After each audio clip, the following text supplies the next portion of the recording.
Assalamualaikum warahmatullahi wabarakatuh. Bismillahirrahmanirrahim. Alhamdulillahirabbil alamin.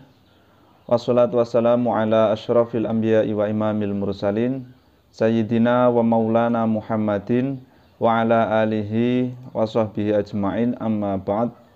Sahabat beriman dimanapun Anda berada, saya doakan semoga semuanya senantiasa diberikan kesehatan oleh Allah Subhanahu wa Ta'ala, selalu dalam lindungan naungan Allah Subhanahu wa Ta'ala, selalu dimudahkan segala urusan, diberikan kelapangan rizki yang halal dan barokah, dan mati dalam keadaan husnul khatimah. Amin amin amin, Allahumma amin. Sahabat yang saya cintai, hari ini kita akan bahas mengenai siapa sebenarnya yang dikorbankan oleh Nabi Ibrahim. Kita tahu di dalam Al-Quran, Nabi Ibrahim diperintah untuk menyembelih anaknya. Tetapi ayat-ayat Al-Quran tidak dengan jelas, tidak secara spesifik menyebutkan siapa yang disembelih itu, apakah Nabi Ishak ataukah Nabi Ismail. Nah, dalam video ini insya Allah akan menjawab syubhat kita semua. Ini saya ambil dari karya tulis yang ditulis oleh Dr. Jabar Sabil, MA. Beliau adalah dosen di UIN Araniri Aceh. Ini tulisan yang sangat bagus sekali, sangat rekomendasi bagi teman-teman semua, bagi yang ingin mengetahui secara detail siapa sebetulnya yang disembelih, mau disembelih ya, belum disembelih, mau disembelih oleh Nabi Ibrahim. Baik, ini di sini dikasih judul Merintis Jalan Menuju Moderasi. Kami menawarkan kajian-kajian moderat bagi peminat studi keislaman yang mutawasid. Nah, ini mengenai korban, siapa sebetulnya yang dikorbankan, Ishak, Nabi Ishak atau Nabi Ismail. Nah, ini di penafsiran ayat surat As-Saffat ayat 100 sampai 103. Nah, ini langsung saya baca. Kita mulai kajian ini dari surat yang pertama langsung ke surat yang 102 ya. A'udzu billahi minasyaitonir rajim. Bismillahirrahmanirrahim. Falamma balagha ma'ahu sa'ya qala ya bunayya inni ara fil manami anni adbahuka fanzur madza tara. Fanzur madza tara qala ya abati fa'al ma tu'mar. Satajiduni insyaallahu minas sabirin. Yang artinya, maka tatkala anak itu sampai pada umur sanggup berusaha bersama-sama Ibrahim, Ibrahim berkata, "Hai anakku, sesungguhnya aku melihat dalam mimpi bahwa aku menyembelihmu. Maka fikirkanlah, apa pendapatmu?" Kemudian ia menjawab, "Hai bapakku." Ini ia menjawab, ini ia ini siapa gitu ya, ini nanti kita kaji.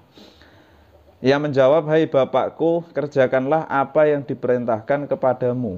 Insya Allah kamu akan mendapatiku termasuk orang-orang yang sabar." Ini adalah surat As-Saffat ayat 102.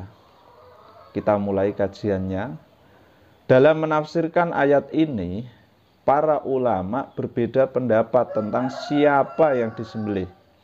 Sebagian ulama berpendirian bahwa yang disembelih adalah Nabi Ishak. Ini pendapat yang pertama. Mereka berpegangan kepada riwayat yang katanya bersumber dari ulama kalangan sahabat dan tabi'in. Di antara ulama tersebut yang mengatakan yang disembelih adalah Ishak adalah Al-Abbas ibnu Abdul Muthalib, Sayyidina Abbas bin Abdul Muthalib, dan putra beliau Abdullah bin Abbas. Berdasar riwayat secara marfu' yang mengatasnamakan keduanya oleh Ats-Tsauri dan Ibnu Jurayj Riwayat-riwayat seperti ini banyak bermunculan. Ada yang disandarkan kepada Ali, Sayyidina Ali, kemudian Sayyidina Zubair, kemudian Jabir dan Abdullah bin Umar yang mendengar dari ayahnya Umar bin Khattab. Al-Qutubi dalam tafsirnya Al-Jami' li Ahkamil Quran menyimpulkan bahwa dasar pendapat ini disandarkan kepada 7 orang sahabat di atas. Adapun dari kalangan tabi'in, pendapat ini dipegang oleh Al-Qomah, Imam Al-Qomah, kemudian Asy-Sya'bi, Imam Mujahid, Sa'id ibnu Jubair, Ka'ab al-Akhbar, Qatadah, Masruq, Ikrimah, Qasim ibnu al-Bazzah, Atha, Muqatil, ini di tafsir Al-Muqatil ya. Kemudian Abdurrahman bin Sabit, Az-Zuhri, kemudian As-Sa'di, kemudian Abdullah ibnu Abi Hazil, dan Malik bin Anas. Semua itu pendapat mereka sepakat bahwa yang disembelih adalah Nabi Ishak. Nah, itu jangan berhenti di sini mendengarkannya sampai utuh biar enggak gagal paham ya. Kemudian dari kalangan mufasir, pendapat ini diterima oleh At-Tabari, kemudian Imam An-Nuhas, Jalaluddin As-Suyuti dan lain-lain. Nah, perlu dicatat, pendapat ulama kelompok pertama ini sesuai dengan keyakinan di kalangan ahli kitab baik Yahudi maupun Nasrani. Jadi pendapat yang pertama ini Nabi Ishak yang disembelih itu sama dengan pendapat Yahudi dan Nasrani. Kalau Yahudi dan Nasrani jelas mengatakan yang mau disembelih oleh Nabi Ibrahim adalah Nabi Ishak. Dan ternyata di kalangan sahabat maupun di kalangan tabi'in ada yang mengatakan bahwa Nabi Ishak lah yang disembelih dan itu sama dengan Yahudi dan Nasrani. Nah, itu pendapat pertama. Kemudian pendapat yang kedua, ulama yang berkeyakinan bahwa yang disembelih adalah Ismail, ini juga dari kalangan sahabat. Pendapat ini diambil dari pendapat para sahabat. Pendapat ini dinyatakan bersumber dari Abu Hurairah, Abu Tufail, dan ini ada yang aneh ya, pendapat ini juga dikatakan bersumber dari Ibnu Umar bin Abbas dan Ibnu Abbas. Jadi Ibnu Umar, kemudian ini putra Sayyidina Umar ini ya. Putra Sayyidina Umar, Ibnu Umar dan juga Ibnu Abbas, keduanya ini terkesan tidak konsisten dalam menentukan siapa yang disembelih antara Ishak atau Ismail. Jadi ada dua pendapat ya. Ya itu wajar sekali ini analisa yang sangat ilmiah sekali dari para ulama. Kemudian itu dari sahabat, dari kalangan tabi'in pendapat ini dipegang oleh Sa'id ibnu Musayyab, kemudian Al-Sya'bi, Yusuf bin Mihran, Mujahid, Ar-Rabi' bin Anas, kemudian Muhammad bin Ka'ab Al-Quraidi, kemudian Al-Kalabi dan Al-Qomah. Di sini juga terdapat tokoh yang terkesan tidak konsisten, yaitu Al-Qomah Asy-Sya'bi dan Imam Mujahid. Namun tidak diperoleh informasi apakah mereka membatalkan pendapat pertama mereka atau menguatkan salah satunya. Yang jelas kedua pendapat ini tidak mungkin disatukan karena memang kontradiksi, seperti itu. Jadi baik yang mengklaim siapa yang disembelih Ishak atau Ismail, ini ternyata kalau dari kalangan sahabat maupun tabi'in itu ada orangnya sama tapi klaimnya berbeda. Ini wallahu a'lam ya. Kita lanjutkan, jangan berhenti di sini. Kelihatannya sumber kontradiksi muncul akibat sikap sebagian sahabat dan tabi'in yang mencoba memperdetail penafsiran dengan menerima input dari ahli kitab. Hal ini disebabkan tidak adanya penjelasan dari Rasulullah SAW yang secara tegas menyatakan siapa yang disembelih oleh Nabi Ibrahim. Itulah kenapa riwayat tentang penetapan Ishak sebagai anak yang disembelih semuanya berakhir pada tabi'in atau sahabat saja. Nah, ini kalau tidak ada ketegasan, artinya Nabi tidak menjelaskan secara detail, ya memang seperti ini, dan ini wajar sekali ya. Demikian pula riwayat yang menyatakan Ismail sebagai anak yang disembelih oleh Nabi Ibrahim diterima mufasir. Pendapat ini diterima mufasir sebagai interpretasi sahabat dan tabi'in, bukan penjelasan langsung dari Rasulullah. Jadi baik yang mengatakan Nabi Ishak yang disembelih ataupun Nabi Ibrahim yang Nabi Ismail yang disembelih itu sama-sama tidak dari Rasulullah, tapi berhenti di sahabat.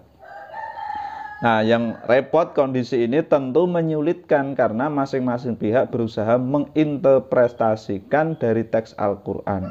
Kedua kelompok berusaha menemukan alasan pembenar dari Al-Quran. Nah, kemudian ini yang penting, lalu bagaimana caranya agar kita bisa menentukan sikap. Nah, ini ada satu penafsiran ayat dengan ayat. Nah, kalau dari tadi kita ambil dari qaul tabi'in dan sahabat dan tabi'in, kali ini kita ambil dengan penafsiran ayat dengan ayat. Ada perbedaan juga. Para ulama yang berpendirian Nabi Ishak sebagai anak yang disembelih mengambil kesimpulan berdasar analisa terhadap kata gulam halim dalam ayat 101 surat As-Saffat.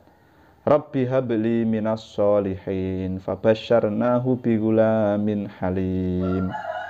Nah, ini yang jadi masalah. Yang artinya ya Tuhanku, anugerahkanlah kepadaku seorang anak yang termasuk orang-orang yang soleh. Maka kami beri dia kabar gembira dengan seorang anak yang amat sabar. Ini di surat As-Saffat ayat 102 ya. Ayat 100 102 100 101 maaf 100 sampai 101. Fabasyarnahu bigulamin halim itu ayat 101. Nah, ini yang jadi masalah adalah kata gulam di pendapat pertama ini menjadi kata kunci dalam mencari jawaban tentang siapa anak yang disembelih oleh Nabi Ibrahim. Menurut ulama kalangan ini, penafsiran makna gulam halim dijelaskan oleh ayat 49 surat Maryam. Falamma tazalahum wa ma ya'buduna min dunillahi wa habna lahu ishaq wa yaquba wa kullan ja'alna nabiyya. Maka ketika Ibrahim sudah menjauhkan diri dari mereka dan dari apa yang mereka sembah selain Allah, kami anugerahkan kepadanya Ishak dan Yakub, dan masing-masing dari semuanya itu kami angkat menjadi nabi. Selain menerapkan metode penafsiran ayat dengan ayat 49 surat Maryam menjadi penafsir kata gulam dalam ayat 101 surat As-Saffat. Ulama kelompok ini juga melakukan kajian historis. Hal ini dimungkinkan karena adanya riwayat tentang Nabi Ibrahim dari khazanah peradaban ahli kitab. Oleh karena itu, berdasar keterangan ayat di atas, peristiwa itu dapat dikonstruksikan kembali sesuai dengan perjalanan waktu dalam sejarah. Menurut catatan sejarah, Nabi Ibrahim dilahirkan di sekitar Urfa, Harran, ya, sekitar daerah Turki kalau sekarang. Lalu Nabi Ibrahim menyingkir atau uzlah dari kampung halaman karena ulah umatnya yang mengingkari ajaran yang ia bawa. Nabi Ibrahim menentukan tujuannya ke negeri Syam. Di tengah perjalanan ke negeri Syam, Nabi Ibrahim berdoa agar diberi anak yang soleh.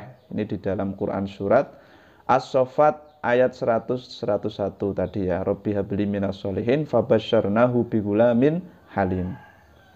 Dalam penjelasan ini pula, ia dikabari akan memperoleh anak yang dinyatakan bakal menjadi nabi, yaitu Ishak dan Yakub. Terdapat di surat Maryam ayat 49. Cerita ini dilanjutkan sesuai dengan dialog bapak dan anak dalam surat As-Saffat tadi, bahwa dialog itu merupakan ucapan Nabi Ishak. bukan Nabi Ismail. Lalu ditutup dengan pernyataan Allah bahwa anak itu, dalam pendapat pertama ini Ishak ya, ditebus dengan seekor sembelihan yang besar. Wa fadainahu bidzibhin azim, dan kami tebus anak itu dengan seekor sembelihan yang besar. Ini lanjutan Quran surat As-Saffat ayat 107. Kesimpulan ulama kelompok pertama ini dipandang semakin kuat oleh redaksi ayat 112 surat As-Saffat. Wa basyarnahu bi Ishaq nabiyyam minas sholihin. Dan kami beri dia kabar gembira dengan kelahiran Ishak seorang nabi yang termasuk orang-orang yang soleh. Ya, ini surat As-Saffat ayat 112. Pernyataan ayat 112 surat As-Saffat ini dipandang sebagai penguat bagi penafsiran kata gulam halim pada ayat 101. Jika penjelasan dalam ayat 49 surat Maryam bercampur dengan sebutan Nabi Yakub, maka dalam ayat 112 surat As-Saffat justru khusus tentang Nabi Ishak. Maka hal ini memperteguh keyakinan ulama yang berpendirian Nabi Ishak sebagai anak yang disembelih. Nah, penafsiran pendapat pertama ini diperkuat dengan penalaran logis berdasar urutan peristiwa perjalanan hidup Nabi Ibrahim. Dari catatan sejarah diketahui bahwa saat melakukan perjalanan menuju negeri Syam, Nabi Ibrahim belum berpoligami, sebab pernikahan dengan Sayyidatina Hajar baru berlangsung setelah mereka menetap di negeri Syam. Dengan demikian, saat berita akan memperoleh anak diterimanya dalam perjalanan itu, kemungkinan memperoleh anak yang hanya dapat terjadi dari istrinya yang bernama Sarah, istri pertama ya. Maka anak yang dimaksud dalam pemberitaan itu adalah Nabi Ishak. Lalu sesuai dengan rangkaian kisah dalam surat As-Saffat, anak yang diberitakan itu untuk disembelih adalah Nabi Ishak. Nah, ini pendapat pertama. Maka penafsiran ini terlihat cukup beralasan. Namun pada tataran kebenaran, interpretasi di atas tidak bisa mencapai tingkat keyakinan atau qot'i. Jadi tidak bisa dipastikan. Sebab metodologi penafsirannya yang sama juga digunakan oleh kelompok kedua, tetapi hasilnya malah bertolak belakang. Nah, yang mengatakan Nabi Ismail juga penafsiran modelnya sama. Nah, bagi ulama kelompok kedua, ini kita mulai ya, tadi kita perjelas bagaimana alur perjalanan kok bisa Nabi Ishak ditetapkan sebagai nabi yang mau disembelih, diperintahkan disembelih kepada Nabi Ibrahim itu. Nah, sekarang bagi ulama dari kelompok kedua, petunjuk tentang siapa yang disembelih terkandung dalam kalimat satajiduni insyaallahu minas sabirin. Nah, dalam dalam ayat 102 surat As-Saffat. Nah, kata kuncinya adalah kata as-sabirin, yang penafsirannya terkait erat dengan bunyi ayat 85 surat Al-Anbiya sebagai berikut ini. Wa Ismaila wa Idrisa wa dzal kifli kullam minas sholihin. Nah, dan ingatlah kisah Ismail, Idris dan Zulkifli. Semua mereka termasuk orang-orang yang sabar. Surat Al-Anbiya ayat 85. Ayat ini secara gamblang menyebutkan nama Ismail dalam sederetan nama nabi yang bergelar sebagai As-Sabirin. Bagi jumhurul ulama, alasan digelarnya Nabi Ismail sebagai As-Sabirin adalah karena kesabarannya dalam menerima perintah penyembelihan atas dirinya sebagaimana tergambar dalam dialog pada ayat 102 surat As-Saffat tadi ya.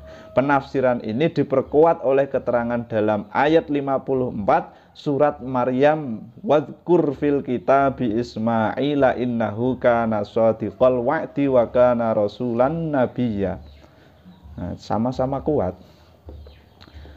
Yang artinya, dan ceritakanlah hai Nabi Muhammad kepada mereka kisah Nabi Ismail yang tersebut di dalam Al-Quran. Sesungguhnya ia adalah seorang yang benar janjinya dan dia adalah seorang rasul dan nabi. Ini surat Maryam ayat 54. Sebagian ulama menyatakan bahwa yang dimaksud dalam ayat di atas adalah Ismail bin Hazaqil.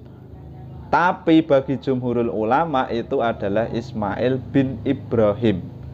Nah, berdasar pendapat jumhurul ulama ini, ulama kelompok kedua menafsirkan bahwa alasan disebutnya Nabi Ismail sebagai orang yang benar janjinya karena ia menepati janji kepada ayahnya, yaitu akan bersabar menerima penyembelihan. Nah, ini kita mulai sama-sama kuat.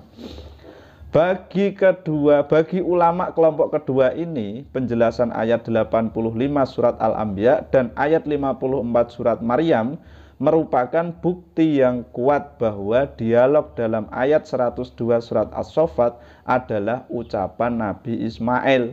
Dengan demikian, anak yang disembelih oleh Nabi Ibrahim adalah Nabi Ismail. Ini penting sekali kita tahu.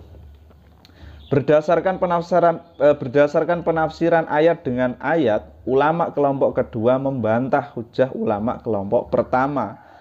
Logikanya, pemberitaan tentang Ishak yang akan menjadi nabi menunjukkan bahwa ia tidak mungkin disembelih.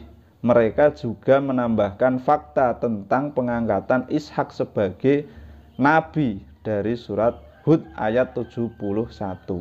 Wamro'atuhu qa'imatun fadhahikat fabasyarnaha Ishaqa wa min wara'i Ishaqa Ya'qub.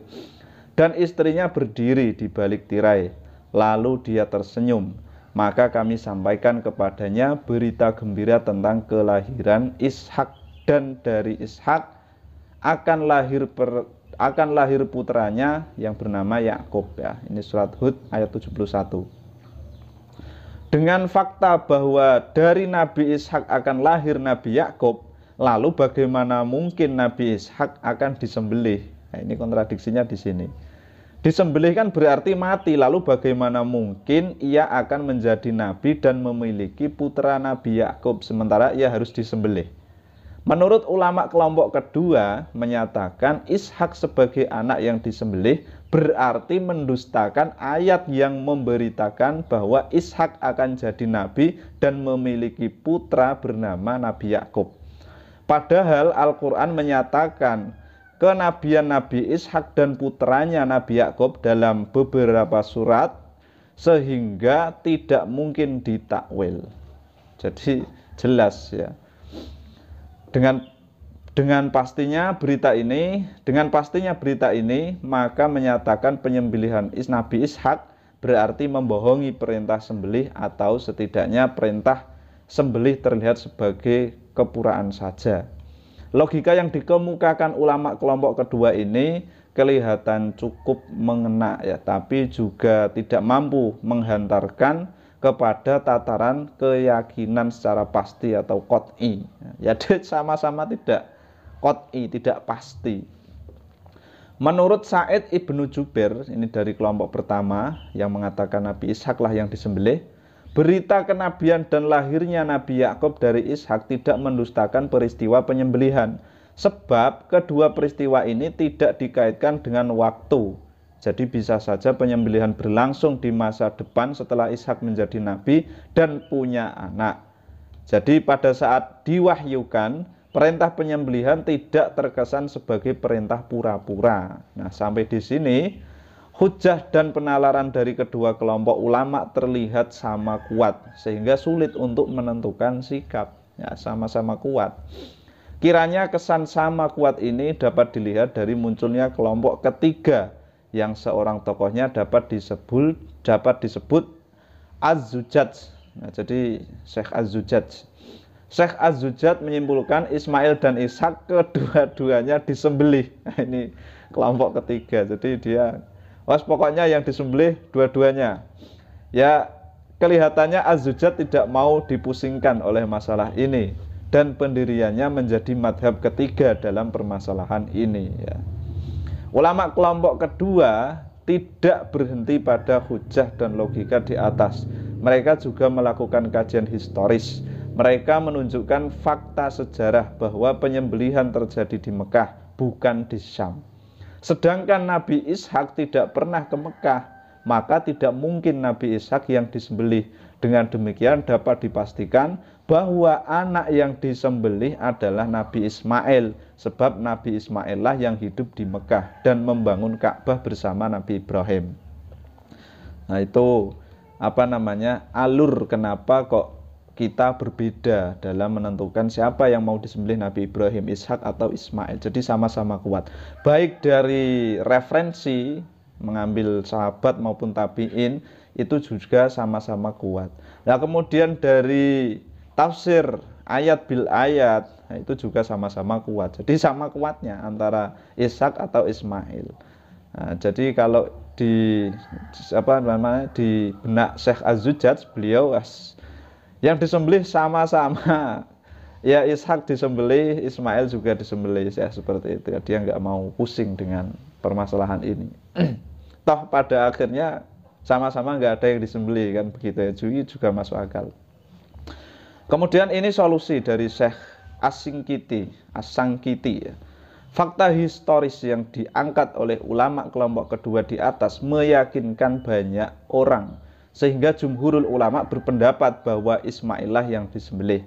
Hal ini menjadi pendukung untuk menerima penafsiran kata gulam halim, Rabbi habli minas solihin, fabasyarnahu bi gulamin halim. Nah, jadi ada lafal gulam halim di surat As-Saffat ayat 101. Nah, oleh mufassir yang datang belakangan. Ya, jadi mufassir datang belakangan ini mengatakan gulam halim itu ya Nabi Ismail, seperti itu ya. Kemudian kita lanjut. Mereka menafsirkannya dengan cara yang berbeda dengan ulama kelompok pertama di atas tadi ya. Misalnya Ibnu Katsir, beliau wafat tahun 774 Hijriah, yang menafsirkan kata gulam halim sebagai Ismail, karena faktanya bahwa Nabi Ismail lah yang lebih tua ya daripada Nabi Ishak. Menurut Ibnu Katsir, ada kesepakatan bersama di kalangan umat Islam dan ahli kitab bahwa Nabi Ismail lebih tua dari Nabi Ishak, itu jelas. Ahli kitab pun mengatakan Nabi Ismail lebih tua daripada Nabi Ishak. Saat Nabi Ismail lahir, Nabi Ibrahim berusia 86 tahun. Adapun Nabi Ishak lahir kala Nabi Ibrahim berusia 99 tahun. Maka berita bahwa Nabi Ibrahim akan memperoleh anak merujuk kepada anak pertama, yaitu Nabi Ismail. Sampai di sini masih ada satu hal yang belum terjawab. Bagaimana dengan ungkapan wabasyarnahu bi Ishak dalam surat As-Saffat ayat 112? Bukankah itu mendukung penafsiran gulam halim sebagai Nabi Ishak karena masih dalam satu surat? Nah, hal ini dapat diselesaikan oleh penafsiran lain, yaitu Syekh As-Sangkiti. Menurut Syekh As-Sangkiti, petunjuk itu cukup jelas dalam redaksi ayat-ayat dalam surat As-Saffat itu sendiri. Setelah ayat 100 yang berisi doa Nabi Ibrahim, Rabbi habli minas solihin tadi, dilanjutkan dengan jawaban fabasyarnahu bi gulamin halim. Lalu pada ayat 112 yang memberitakan tentang Nabi Ishak, wabasyarnahu bi Ishak, redaksi ayat menggunakan huruf athof ya. Wabasyarna bukan fabasyarna, beda. Kalau tadi kan Rabbi habli minas solihin fabasyarnahu. Nah, kemudian dilanjutannya wabasyarnahu bi Ishak, itu ada wa. Redaksi ayat menggunakan huruf athof. Hal ini menunjukkan bahwa objek berita keduanya berbeda dari objek berita pertama. Jadi yang pertama basyarna kedua, yang pertama dan kedua itu beda. Jadi Rabbi habli minas solihin fabasyarnahu bi gulamin halim, itu adalah Nabi Ismail. Kemudian yang wabasyarnahu bi Ishak, lah itu adalah Nabi Ishak, kan seperti itu.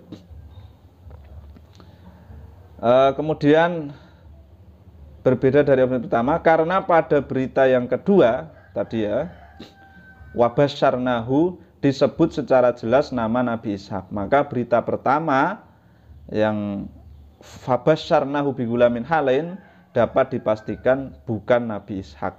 Jadi kata gulam halim dapat dimaksudkan sebagai kata yang merujuk kepada Nabi Ismail.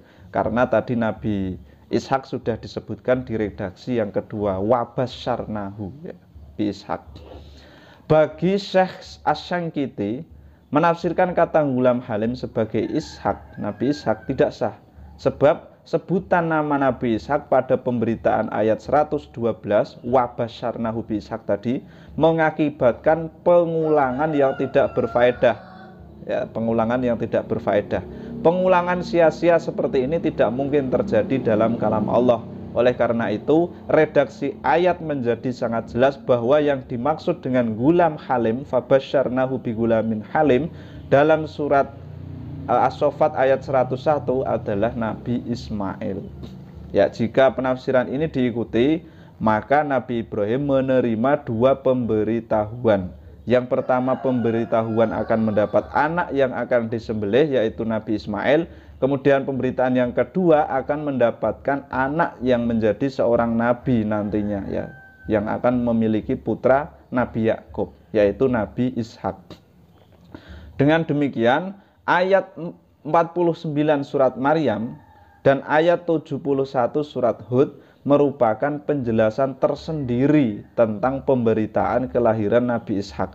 Sementara surat As-Saffat merupakan versi lengkap tentang peristiwa menyingkirnya Nabi Ibrahim dari tanah kelahirannya. Penjelasan redaksional Syekh Asy-Syankiti di atas dipadu dengan fakta sejarah bahwa peristiwa penyembelihan terjadi di Mekah, kiranya dapat mengantarkan kita kepada penafsiran yang lebih beralasan. Nah, seperti itu. Jadi itu adalah tulisan dari Dr. Jabar Sabil yang MA yang sangat luar biasa sekali. Bagi teman-teman yang ingin membacanya sendiri secara lengkap bisa dicek di deskripsi, ya, biar kita sama-sama tahu bagaimana proses kok bisa orang Islam ini berbeda mengatakan Nabi Ishak atau Nabi Ismail. Jadi kedua argumennya sama-sama kuat dan ya saya mengikuti dari Syekh Asy-Syankiti ini solusinya bahwasanya fabasyarnahu bi gulamin halim dan wabasyarnahu bi Ishak itu adalah redaksi yang berbeda, artinya orangnya berbeda.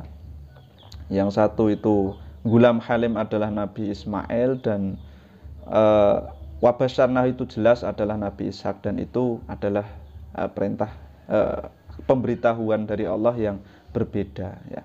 Dan tentu saja yang menurut saya kuat ya Nabi Ismail tetap yang disembelih oleh Nabi Ibrahim, seperti itu. Assalamualaikum warahmatullahi wabarakatuh.